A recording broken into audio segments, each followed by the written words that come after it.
Hey everybody, happy Sunday to you, and thanks for stopping by the Cigar Vixen channel. I'm Delicia here with my top 5 cigars of the week, starting with number 5. Fresh from the IPCPR trade show, this is the Henry Clay Warhawk. So Henry Clay, if you're not familiar with him, was a he was in the US House of Representatives and was very vocal for urging Congress at the time to go ahead and declare war on Britain back in the 1800s, if I'm not mistaken. Again, history is a little blurry on that for me, kind of going with what I can recall from what they told me. The Warhawk, anyways, was a nickname that was given to him among others that supported basically the war, as opposed to those who were on the fence about it. They're really kind of revamping things for the Henry Clay line, and I actually had the privilege of visiting their farm where they grow the majority of the tobacco for Henry Clay cigars, and it was really neat. It was a really cool experience. They had a lot of tributes to him there, and yeah, they actually had a giveaway during the IPCPR trade show where they were raffling off a bike, like a motorcycle,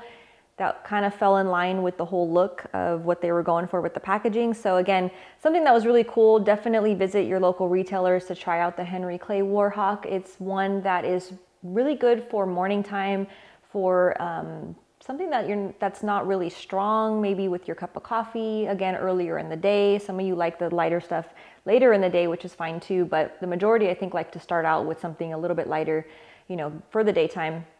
Taking a closer look, this one's featuring a beautiful Ecuadorian Connecticut wrapper, Connecticut broadleaf on the binder, and then Honduran on the filler. You get the nice kind of, semi-sweet breadish cedar. Do pick up a little bit of white pepper spice on it. And again, just not an incredibly strong cigar, but still has a nice little punch of spice to it. Again, you do pick up slight nuttiness to it and a little bit of the light cocoa, as well as a hint of anise. So really nice.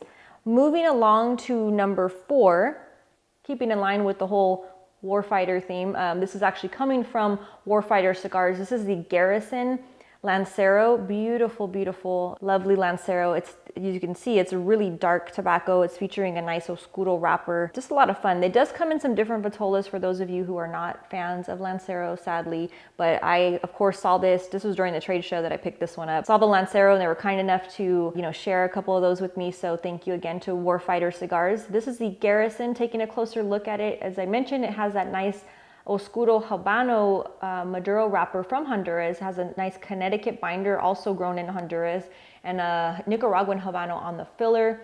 Very leathery, earthy. You pick up that nice traditional spice.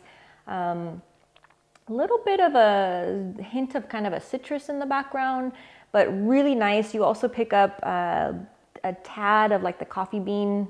Very, subtle, but you do pick that up if you search for it. Moving along to number 3, we have the McAuliffe McDowell. So you may recall I did a review quite a while back on the first McDowell that debuted. Was a nice little short, kind of a, I don't know, I call it like a coffee break cigar. It's a short, small little stick, and it actually packed quite the punch. So it wasn't a light type of cigar, it was just smaller. So they went ahead and continued on the line extension for that particular blend for the McDowell. And they came out with this format here. This is a 6x46, so it's a new size, still the same blend using the San Andres Habano wrapper, Sumatra binder, Nicaraguan and Dominican filler, all of which of course have been aged for 4 years minimum and then left to sit once they've been rolled for an additional year to give it that nice proper aging. So when you pick it up to smoke it, it's great flavoring. It does pack a little bit of a punch. This is more of your leaning towards a fuller body, fuller strength. So you do pick up the graham crackers, a little bit of the toasted bread, cinnamon spice, touch of coffee as well, but it's a really nice cigar. I smoked quite a few of these during the trade show. So going on to number 2, La Aurora. They are celebrating their 115th anniversary as a company. They are the oldest cigar factory, the oldest cigars coming out of the Dominican Republic. I have, again, had the pleasure of visiting their factory quite a few times during, different times that I visited the Dominican Republic. So 115 years was actually marked in 2018, but they continued that celebration, of course, and they came out with the commemorative 115th year cigar. So it's a beautiful, beautiful cigar, beautiful band. Again, most of, if not all of their bands have kind of a picture of the outside of the factory. And it's just really neat. They did a great job. Manuel Linoa is their master blender, good friend of mine. Beautiful, beautiful cigar, very elegant. Just a really nice stick. It does have a couple different vitolas that it's offered in.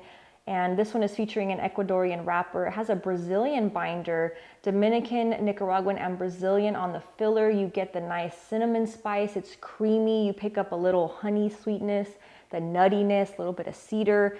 Quite a lot of different transitions, so somewhat complex to it. Really, really elegant smoke. Again, definitely one that would pair well with their rum. If you've had the La Aurora rum, you would not forget it. It's an incredible rum. It's a great cigar to treat yourself to. It does have a little bit of a higher price point, but again, very exquisite tobacco, very elegant, top line grade A tobacco featured in this cigar, and just really, really nice flavor points, and it smokes beautifully. So very, very nice. Now, returning to the #1 spot this week from last week is the beautiful Protocol Sir Robert Peel. This is a great stick. Again, they offer it in a Connecticut shade as well as the Maduro. I tend to lean towards the Maduro, although the Connecticut is really nice too, especially in the morning. It has more of the creamier notes, but the Maduro is just really, really nice. You get the little sweetness in there. You do pick up, you get the nutties, you get the little bit of the coffee in the background, caramel, the cocos. It's just a really, really nice cigar. Has a nice subtle spice pretty much throughout the entire smoke. It's just a really, really nice cigar. And this one, of course, is featuring a very flavorful Pennsylvania broadleaf wrapper, and then Nicaraguan binder and filler. Of course, is hand rolled at the La Zona factory in Esteli, Nicaragua. If you haven't had a chance to see them on their Instagram, definitely check out the boxes that they are housing these beautiful cigars in, because it has a lot of detail, a lot of little trick images in the overall image. There's like little placements that have different representations. So just a lot of fun to take a look at it and see if you could figure out those little items that are kind of mixed in the overall picture there. But really nice. Again, Sir Robert Peel apparently is considered to be the father of modern day police, I think is the term, or law enforcement. I still wasn't clear on that, but just a cool tribute. They always do a great job.